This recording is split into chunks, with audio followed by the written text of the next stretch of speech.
William Jones, जो कि मेरेडी से थे, अपने 5 साल के बेटे के साथ एक ट्रिप प्लान कर रहे थे।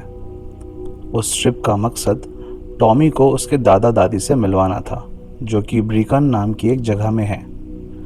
4 अगस्त 1902 को सैटरडे के दिन टॉमी और उसके फादर ने ट्रेन की सीट बुक की और ट्रेन से ट्रैवल करके ब्रिकन टाउन पहुंच गए। उस वक्त शाम के 6 बज रहे थे।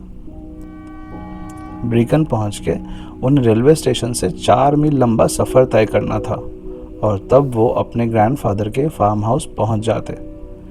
ये फार्म हाउस घाटी के बहुत अंदर की तरफ था, जो कि ब्रिकन के नर्दर्न माउंटेन के इलाके में है।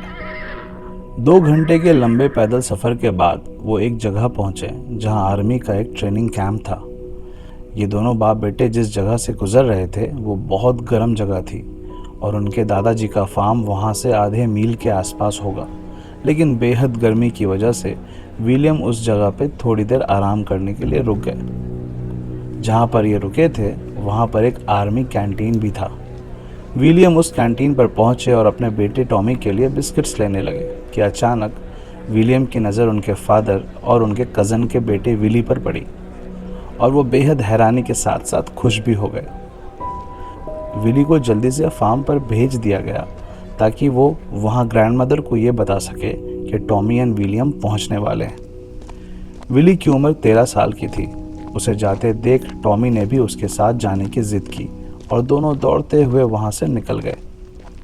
अब तक अंधेरा हो चुका था और रास्ते में उन दोनों को 2 ब्रिज क्रॉस करना था, जिसमें एक ब्रिज के दोनों साइड्स खुले हुए थे। थोड़ी ही दूर चलने पर टॉमी को अंधेरे से डर लगने लगा और वो घबराहट में रोने लगा। टॉमी के रोने की वजह से उसकी चलने की स्पीड धीरे हो गई, लेकिन विली दौड़ता हुआ अपने फार्म पहुंच गया और अपने पीछे टॉमी को ना पाकर वो वापस उसी रास्ते से चलता हुआ कैंटीन भी आ गया और इन सब में उसे 40 मिनट के आसपास का वक्त लगा। और उसी वक्त से विली, दादाजी एंड विलियम्स ने टॉमी की तलाश शुरू कर दी। आसपास 20 मिनट तक ढूंढने के बाद भी टॉमी का कुछ पता नहीं चला तो वापस आर्मी कैंप पर आ गए और वहाँ के सोल्जर से मदद ली और अब सोल्जर्स भी इस सर्च में शामिल हो गए और सब मिलकर टॉमी को ढूंढने लगे। रात बहुत काली थी और कुछ भी नज़र नहीं आ रहा था, तो सब लोग थोड़ी देर रेस्ट करने की सोचने लगे और रेस्ट करने के बाद रात के 3 AM को फिर से सर्च स्टार्ट की गई। लेकिन इस टाइम सर्च में लोकल पुलिस, लोकल लोग, सोल्जर्स और टॉमी की फैमिली सब लोग इन्वॉल्व थे। इतने लोग के होने के बाद भी उस रात और दूसरी सुबह तक टॉमी का कुछ पता नहीं चल सका, लेकिन ये सर्च को कहीं रोका नहीं गया। हफ्तों तक ज़्यादा से ज़्यादा लोगों ने पूरे इलाके में सर्च किया, लेकिन टॉमी का कोई निशान नहीं मिला। लोकल पुलिस अथॉरिटीज़ ये कहने लगी कि शायद टॉमी उस पुल से गिरकर पानी की तेज़ बहाव में बह गया होगा, या नहीं तो रास्ता भटक के पहाड़ों के कॉर्नर से फिसल गया होगा। इस बात को ध्यान में रख के लोगों ने उस इलाके के निचले हिस्से की तरफ खोजबीन शुरू कर दी और साथ ही साथ पहाड़ के ढलान पर भी एक सर्च पार्टी भेजा गया। लेकिन अनफॉर्चुनेटली यहाँ पर भी टॉमी के कोई जिंदा या मुर्दा होने के निशान नहीं मिले और अब पुलिस ये शक करने लगी कि शायद किसी ने टॉमी को किडनैप कर लिया होगा और शायद किडनैप होने की वजह से टॉमी जिंदा हो, ऐसा उसके फैमिली वाले सोचने लगे। पुलिस की बहुत सारी जीप्स उस इलाके के चारों तरफ तैनात कर दी गई और हर आने जाने वाले से पूछताछ शुरू कर दिया गया।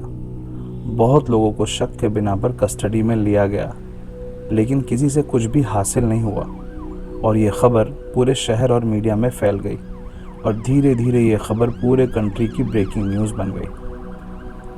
लोग का सोचना था कि आखिर एक छोटे से एरिया में 40 मिनट के अंदर एक छोटा सा बच्चा कैसे गायब हो सकता है। इस खबर में डेली मेल नाम के एक मीडिया हाउस ने इंटरेस्ट लेना शुरू किया और एक रिवॉर्ड का ऐलान किया, जो कि आज के वक्त का 2336 पाउंड्स होता है।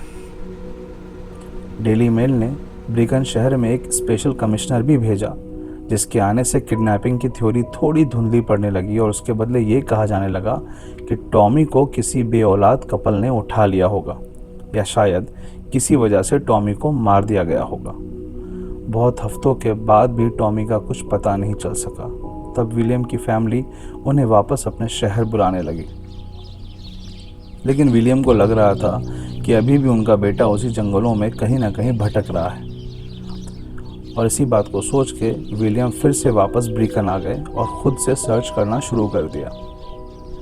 बेटे को ढूंढने की लालच में विलियम ब्रिकन की बीकन माउंटेन पर चढ़ना शुरू कर दिया, ताकि ऊपर से उन्हें शहर साफ साफ नजर आने लगे। ब्रिकन के पहाड़ियों के नीचे एक बूढ़ा कपल मिसेस हैमर और उनके हस्बैंड रहते थे।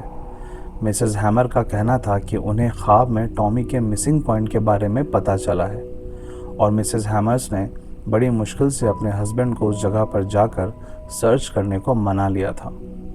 ये घटना 2 सितंबर की थी और उस दिन संडे था, जब मिसेस हैमर और उनके हस्बैंड ब्रिकन की पहाड़ियों पर आ गए। उनके हस्बैंड इस बात को नहीं मान रहे थे कि एक ख्वाब के देखने से उन्हें कुछ मिलेगा।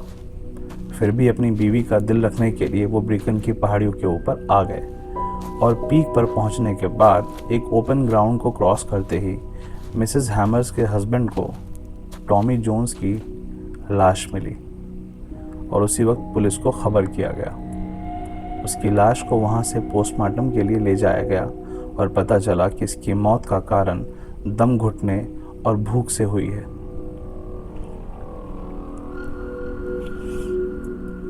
सबसे हैरान करने की बात यह थी कि आखिर एक 5 साल का छोटा बच्चा आर्मी कैंटीन से 400 मील ऊपर पहाड़ पर कैसे पहुंचा। नॉर्मली जब ऐसी किसी जगह पर कोई गुम हो जाता है तो वो नीचे ढलान की तरफ जाता है, वो भी इतने अंधेरे में। दूसरे हैरानी की बात यह थी कि विलियम जब कुछ रोज पहले इस जगह पर अपने बेटे की तलाश में आए थे, तब उन्हें टॉमी की लाश नहीं दिखी थी। तो क्या इस लाश को बाद में लाया गया था? पुलिस ने भी पहाड़ के ऊपर शुरुआत में सर्च नहीं किया था, क्योंकि 5 साल के छोटे बच्चे का पहाड़ पर चढ़ना नामुमकिन था। क्या इससे ये कहा जा सकता है कि वो अकेले नहीं था? टॉमी के साथ कोई ज़रूर होगा जो उसे यहाँ तक लेके आ गया। अब इस बात को 100 साल से भी ज़्यादा हो गए हैं, और टॉमी के लाश के मिलने की जगह पर एक सिंबल बना दिया गया है, जिससे कि टॉमी की इस सडन डिसअपीयरेंस वाली घटना को याद किया जा सके। इस घटना की बहुत सारी थ्योरीज बनाई गई।